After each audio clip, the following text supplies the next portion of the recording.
Trump यांच्या या इशाऱ्यानंतर रशियानंही Israel-Iran युद्धात उडी घेतली आहे। रशियन परराष्ट्र मंत्रालयानं अमेरिकेच्या भूमिकेला आंतरराष्ट्रीय कायद्याचं उल्लंघन म्हटलंय। तसंच अमेरिकेच्या भूमिकेमुळेच मध्य पूर्वेत तणाव वाढत असल्याची टीकाही केली आहे। त्यात रशियानं इराणला S-300 क्षेपणास्त्र संरक्षण प्रणाली आणि इतर लष्करी तंत्रज्ञानही पुरवलंय। त्यामुळे रशियाचे राष्ट्राध्यक्ष पुतीन यांची इस्रायल-इराण युद्धात काय भूमिका आहे पाहूयात।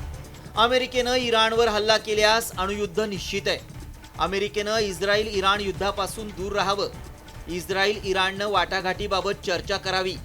इस्रायल-इराण युद्ध थांबवण्यासाठी मध्यस्थी करण्यास रशिया तयार आहे। अमेरिकेच्या निर्बंधांना न जुमानता चीननं आधीच इराणला आर्थिक आणि तांत्रिक मदत पुरवली आहे। चीन आणि उत्तर कोरियानंही इस्रायल-इराणमध्ये युद्धबंदीची गरज अधोरेखित केली आहे। त्यामुळे आंतरराष्ट्रीय दबाव पाहता अमेरिकेला इराण विरोधात युद्धात उतरणं कठीण जाणार हे निश्चित।